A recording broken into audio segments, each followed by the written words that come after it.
بسم الله الرحمن الرحيم. الرحمن علم القرآن، خلق الإنسان علمه البيان. الشمس والقمر بحسبان، والنجم والشجر يسجدان. والسماء رفعها ووضع الميزان، ألا تطغوا في الميزان. وأقيموا الوزن بالقسط ولا تخسروا الميزان. والأرض وضعها للأنام، فيها فاكهة والنخل ذات الأكمام. والحب ذو العصف والريحان، فبأي آلاء ربكما تكذبان.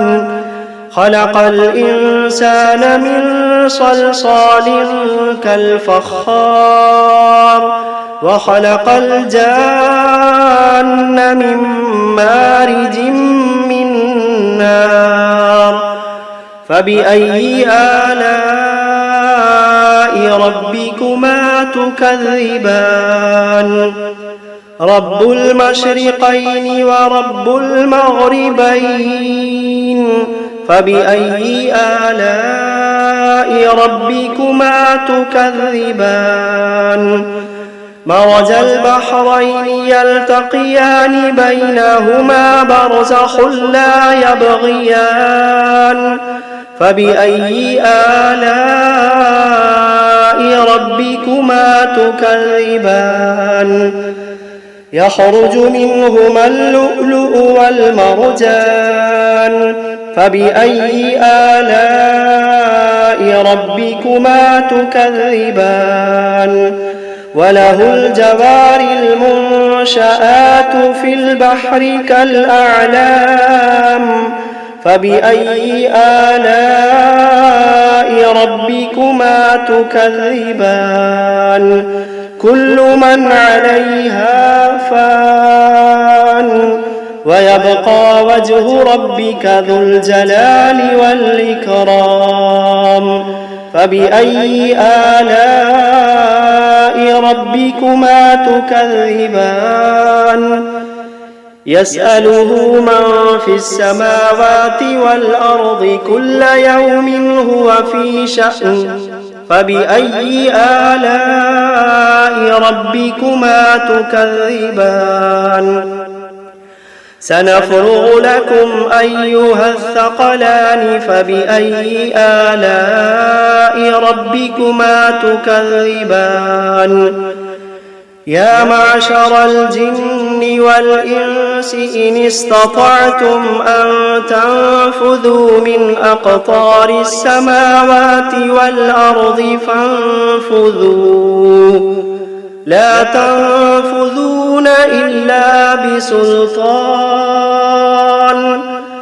فبأي آلاء ربكما تكذبان. يرسل عليكما شواظ من نار ونحاس فلا تنتصران. فبأي آلاء ربكما تكذبان. فإذا انشقت السماء فكانت وردة كالدهان. فبأي آلاء ربكما تكذبان. فيومئذ لا يسأل عن ذنبه إنس ولا جان. فبأي آلاء ربكما تكذبان. يعرف المجرمون بسيماهم فيؤخذ بالنواصي والأقدام. فبأي آلاء ربكما تكذبان. هذه جهنم التي يكذب بها المجرمون يطوفون بينها وبين حميم آن فبأي آلاء ربكما تكذبان ولمن خاف مقام ربه جنتان فبأي آلاء ربكما تكذبان ذواتا أفنان فبأي آلاء ربكما تكذبان فيهما عينان تجريان فبأي آلاء ربكما تكذبان فيهما من كل فاكهة زوجان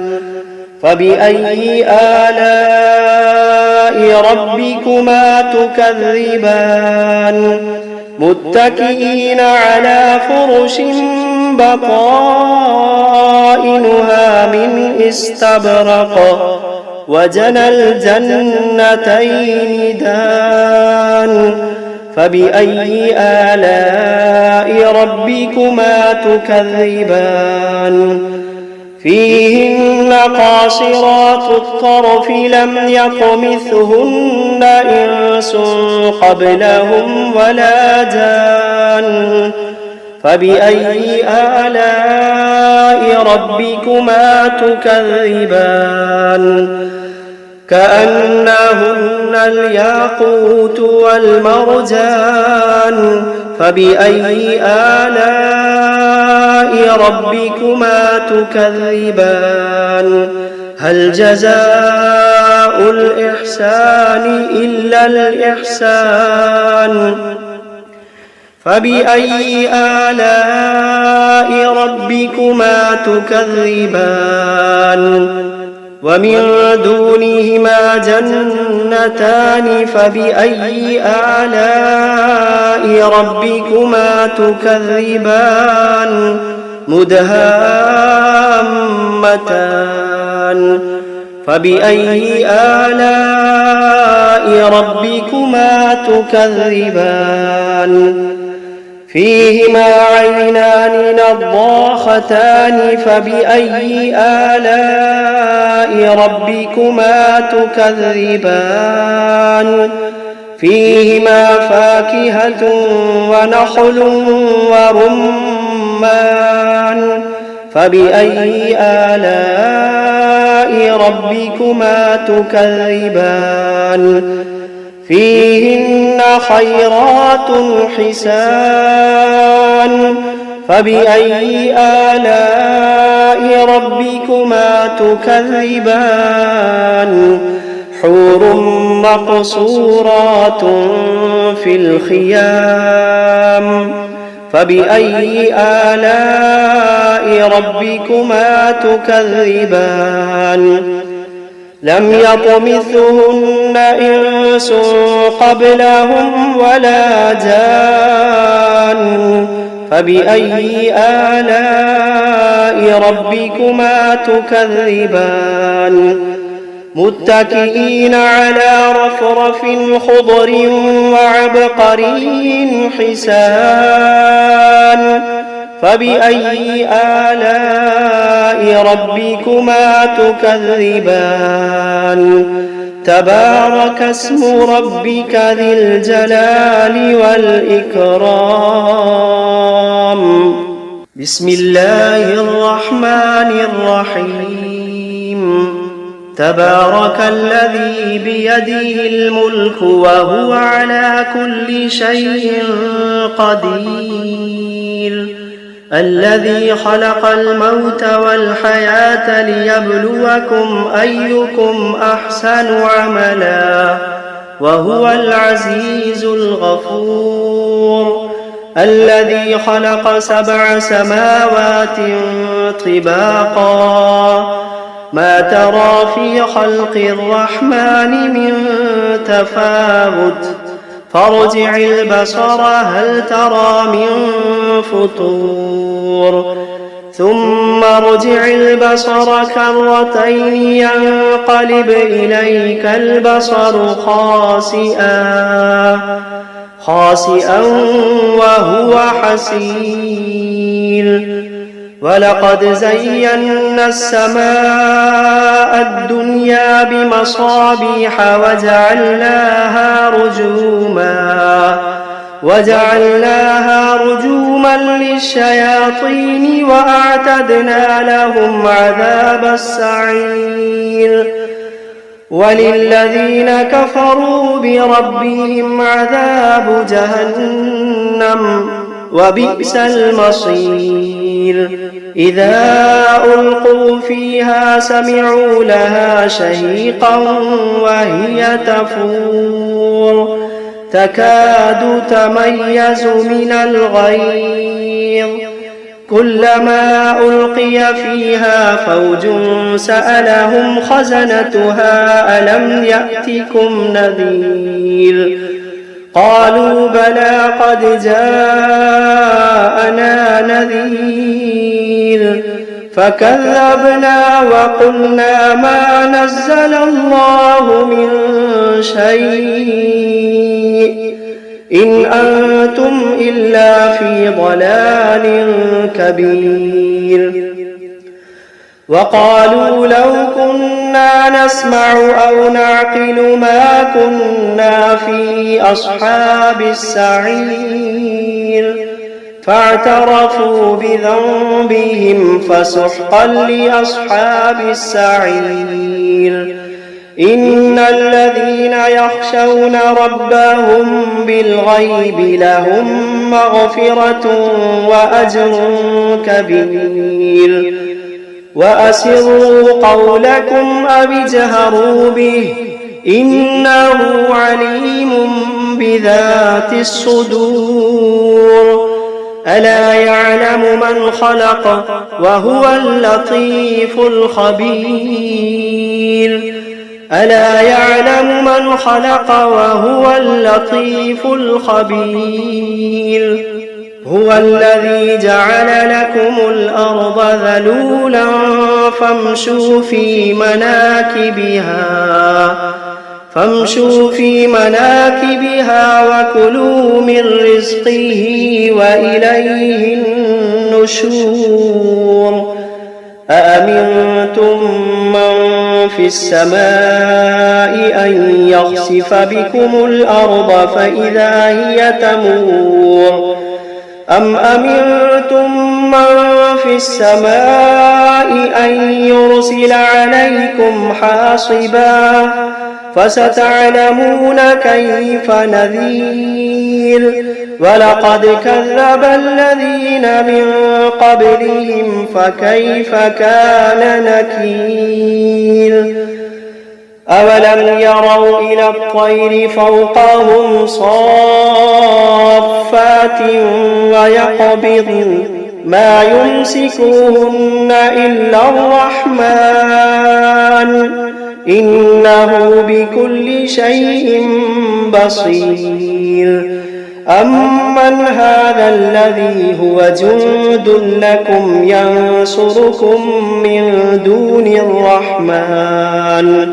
إن الكافرون إلا في غرور أمن هذا الذي يرزقكم إن أمسك رزقه بل لجوا في عتب ونفور أفمن يمشي مكبا على وجهه أهدى أمن يمشي سويا على صراط مستقيم قل هو الذي أنشأكم وجعل لكم السمع والأبصار والأفئدة قليلا ما تشكرون قل هو الذي ذرأكم في الأرض وإليه تحشرون ويقولون متى هذا الوعد إن كنتم صادقين قل إنما العلم عند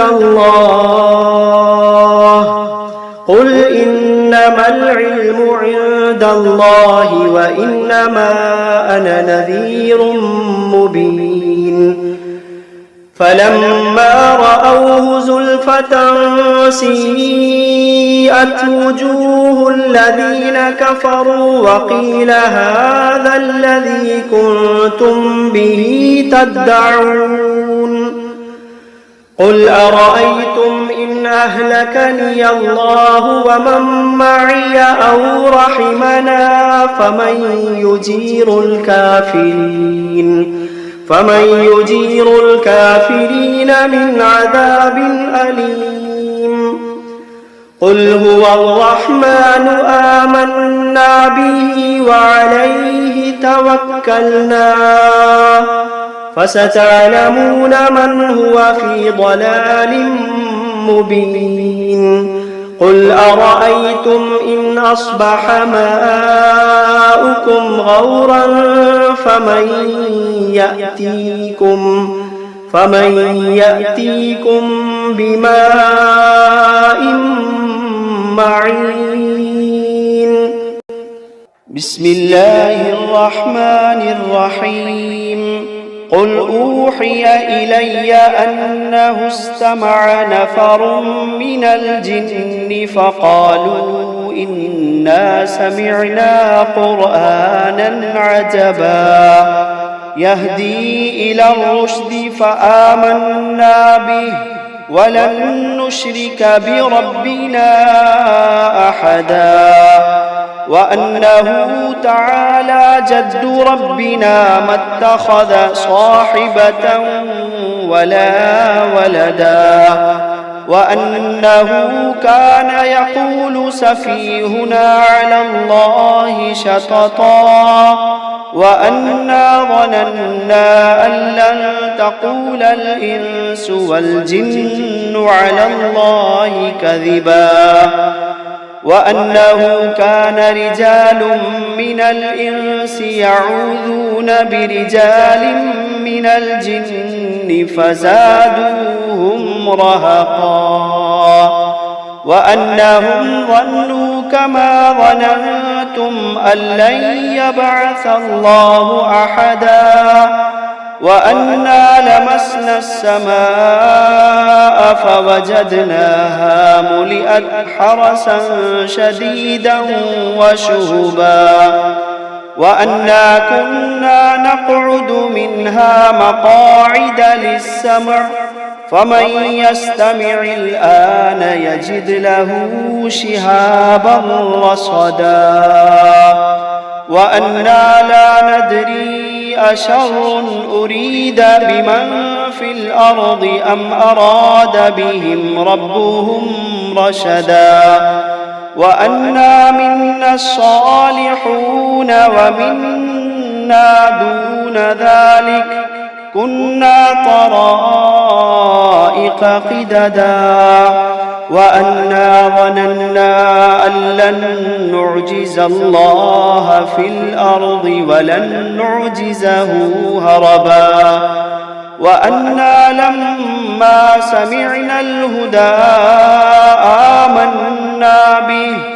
فمن يؤمن بربه فلا يخاف بخسا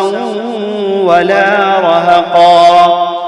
وأنا منا المسلمون ومنا القاسطون فمن أسلم فأولئك تحروا رشدا وأما القاسطون فكانوا لجهنم حطبا وأن لو استقاموا على الطريقة لأسقيناهم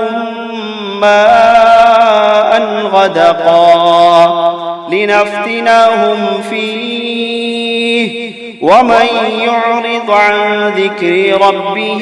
يسلكه عذابا صعدا وأن المساجد لله فلا تدعوا مع الله أحدا وأنه لما قام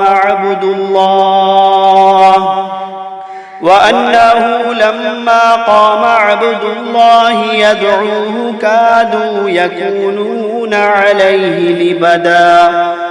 قل إنما أدعو ربي ولا أشرك به أحدا قل إني لا أملك لكم ضرا ولا رشدا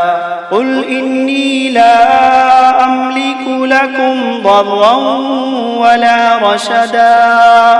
قل إني لن يجيرني من الله أحد قل إني لن يجيرني من الله أحد ولن أجد من دونه ملتحدا إلا بلاغا من الله ورسالاته ومن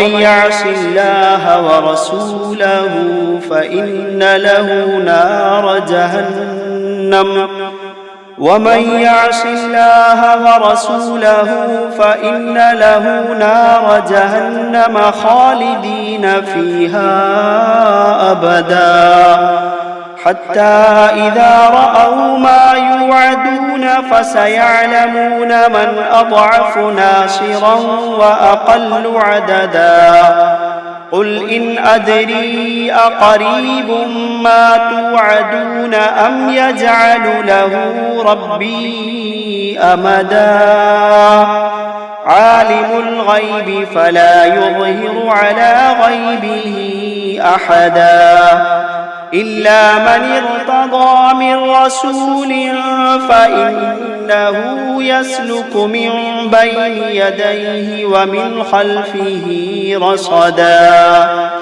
ليعلم أن قد أبلغوا رسالات ربهم وأحاط بما لديهم وأحصى كل شيء عددا.